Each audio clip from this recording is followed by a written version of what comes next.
Hi friends, আজ আমি বানাচ্ছি চিকেনের একটা সুন্দর রেসিপি, আফগানি চিকেন। তো এটা তোমরা অনেকেই রেস্টুরেন্টে খেয়েছো বা বাড়িতে বানিয়েছো। তো তোমরা কেমন বানাও আমাকে সেটা কমেন্ট করে জানাও। আর আমি কেমন করে বানাচ্ছি এটা আজকে তোমাদের সঙ্গে শেয়ার করছি। আচ্ছা, আমার নাম সুমিত্রা সিং। চলো ঝটপট রেসিপিটা দেখে নেওয়া যাক। তো প্রথমে আমি নিয়েছি 2 কিলোর মতন চিকেন। এতে আমি দিয়ে দিয়েছি নুন, আন্দাজ পরিমতন, আদা রসুনের পেস্ট দিয়ে ভালো করে মাংসটাকে একটু ম্যারিনেট করবো। হ্যাঁ, আর তাতে দিতে হবে একটু লেবুর রস, যাতে গন্ধটা অনেকটা কেটে যায়, মানে ভালো লাগে টেস্টটা। অনেকে তোমরা দাও, অনেকে দাও না। তো কারা কারা দাও না আমাকে একটু কমেন্ট করো। আমি এটা কিন্তু আমার মতন বানাচ্ছি, যেরকম আমি বানাই, বুঝলে তো। তো এইটা হচ্ছে হোলির দিনের ভিডিও। তো অনেক দিন ধরে ভাবছিলাম ভিডিওটা পোস্ট করব করাই হচ্ছিল না গো, কোনো না কোনো কারণে করা হচ্ছিল না। তো আমার মেয়ে চিকেন খেতে ভীষণ ভালোবাসে। দেখো, কথা বলতে বলতে হয়ে গেল চিকেনটা ম্যারিনেট করা। এবার ম্যারিনেটে কিন্তু কিছুক্ষণের জন্য আধ ঘন্টার মতন রেখে দিতে হবে। আর এদিকে একটা বানিয়ে নেবো গ্রিন চাটনি। মানে চিকেনটা না ঠিক একটু হোয়াইট অ্যান্ড গ্রিনিশ টাইপের হবে, দারুণ দেখতে হবে কালারটা। তো এতে নিয়েছি পুদিনা পাতা, ধনে পাতা, পেঁয়াজ, আদা কুচি আর একটুখানি সামান্য রসুন দিয়ে ভালো করে বেটে নেব। এই দেখো, রসুনের খোলাগুলো ছাড়িয়ে নিয়েছি। আমি এগুলো পিল রসুনই নিয়ে আসি।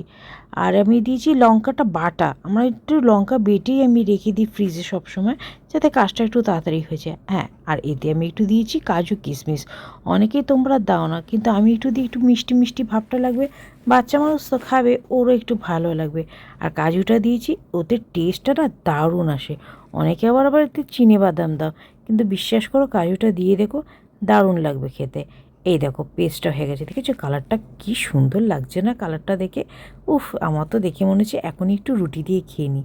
তো এরকম এটা কিন্তু তোমরা দই দিয়েও রেখে দিতে পারো ফ্রিজে। এটা গ্রিন চাটনি, এটা তোমরা দই দিয়েও ফ্রিজে রেখে দিতে পারো, অনেক দিন চলবে। চলো এবার ঝট করে একটা হোয়াইট গ্রেভির জন্য যেইটা আমি বানাবো সেটা হচ্ছে 1 কাপ দই নিয়ে নিয়েছি। তো এটা আমি নিয়েছি, এটা হোমমেড দই না, এটা আমি আমুলের দই নিয়েছি।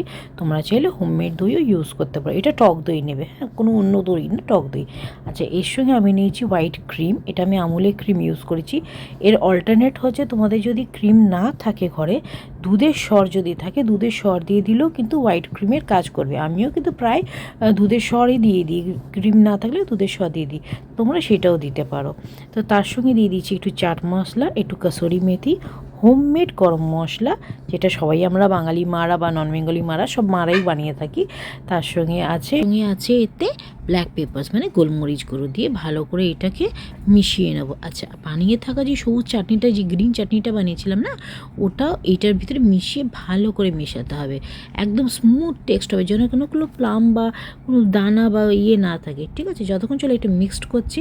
এদিকে দেখো, এইটা আমার মাংসটা প্রায় আধ ঘন্টা ধরে ম্যারিনেট হয়ে গেছে। এবার যেটা করব, এতে যে ম্যারিনেশনটা করলাম, মানে যেই স্মুথ পেস্টটা দেখো কীরকম প্লেন, দেখেছো এরকম ঠিক কালারটা হয়ে যাবে। দেখো কোনো প্লাম নেই কিন্তু। হ্যাঁ, এটা একটু হ্যান্ড ব্লেন্ডারে দিয়ে ওটাকেও মিক্সড করে নিতে পারো। মিক্সড করে যেটা করো, মাংসটাকে ভালো করে মিশিয়ে নিও। তো যতক্ষণ মিক্সড করছি, তোমাদের একটা কথা বলি, আমি অনেক দিন ধরেই ভাবছিলাম করব করে ভিডিও বা ব্লগিং। তো যেহেতু আমরা একটু হেলদি মোটা, ওই জন্য আমার না খুব লাগতো করতে ভিডিও, কোনো দিন করতে পারতাম না। বলতে পারো আমার ইন্সপিরেশন আমার মেয়ে।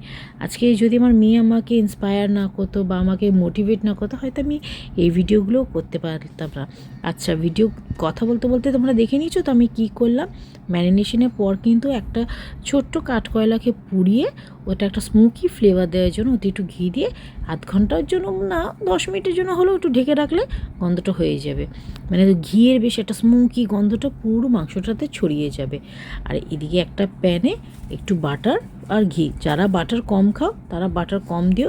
যেহেতু আমার মেয়ে একটু বাটার ঘি এগুলো খেতে ভালোবাসে, ওই জন্য আমি একটু বাটার বেশি দিলাম। তোমরা কিন্তু কমও দিতে পারো, এই যে খুব বেশি দিতে হবে তার কোনো মানে নেই, সেটা নিজের উপরে। আর এদিকে মাংসটা এক পিস করে ভাজবে, পুরো মাংসটা গ্রেভি নিয়ে ভাজবে না, তাহলে কী বলতো, যেহেতু মাংস নিজের একটা জল ছাড়ে। আর এইদিকে কিন্তু গ্যাসটা খুব জোরে রাখবে, গ্যাসটা একদম লো টু মিডিয়াম বা একদম লোতে না, গ্যাসটা জোরে রেখে এই পিঠ ওপিঠ করে ভেজে নিতে হবে। আর এই সময় যখন আমি ভাজছিলাম, আমার মেয়ে কিছুতেই ঘরে টিকতে পারছে না, বলছে মা তোমার হয়ে গেলে আমাকে এক পিস দেবে গো। খুব গন্ধ ছাড়ছে। মাংসটা দেখেছো কীরকম ভাজা হয়ে গেছে, কি দারুণ লাগছে না? এটা কিন্তু বানানো খুব সহজ। মানে তোমরা যদি ভাবো খুব কঠিন অনেক কিছু লাগবে, কিচ্ছু লাগবে না। ঘরের রাখা থাকা মানে কিচেনে যেটা আমাদের ইউজুয়ালি যে জিনিসগুলো থাকে সেগুলো দিয়ে দেখো ইজিলি হয়ে গেল। আর এটা কি বলতো একটু রেস্টুরেন্ট ফ্লেভার হয়ে যায়, তো বাচ্চারা খেতে খুব ভালোবাসে। বাচ্চা কেন, বড়রা, আমি কি খাইনি, আমিও খুব খেয়েছি। কিন্তু হ্যাঁ, আমার এগুলো খাওয়া বারণ, তাও খেয়েছি লোভে। তোমরা কি হোলিতে কি কি খেয়েছো বা কি কি রান্না করেছো আমাকে একটু কমেন্ট করে জানা। এই হোলিটা একটু আমার কষ্ট লাগছে, কেন রিসেন্ট আমার মা মারা গেছেন, এই 1-2 মাস হলো। তো ওই জন্য মনটা কোথাও না কোথাও খুব খারাপ। তো যখন এই রান্নাটা করছিলাম আর কি, ভিডিওটা করছিলাম, তখন বারবার তোমরা দেখছো যে কাটিং করে করে করছিলাম, বিকজ খুব কষ্ট হচ্ছিলো সেই সময়। তো যাদের মা বাবা থাকে না বা তারা রিসেন্টলি যারা চলে গেছে বাইরে, তারা জানে যে প্রথম হোলি, প্রথম দিওয়ালি, প্রথম পুজো, যে কোনো মুহূর্ত তাদের কথা কত মনে পড়ে বা কী কষ্টটা হয়। তো যাদের হয় তারা বুঝে, যাদের হয় না তারা কোনো দিন বোঝে না। তারা খালি একটা জিনিস ভালো বোঝে, লোকে জ্ঞান দিতে।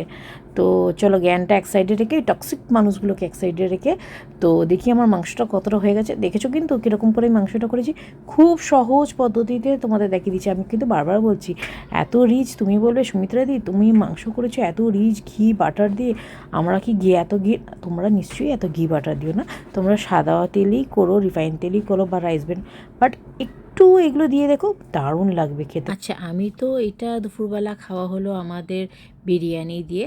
তো তোমরা কি দিয়ে খেয়েছো আমাকে বলো, যে তোমরা যখন রেস্টুরেন্টে গেছিলে কী দিয়ে খেয়েছিলে। এই আফগানি চিকেনটা তোমরা নান, রুমালি রুটি, লুচি, পরোটা এগুলো দিয়েও খেতে দারুণ লাগবে, পোলাও। তো তোমরা এটা বানিয়ে বলো কেমন লাগলো, আমাকে কমেন্ট করো।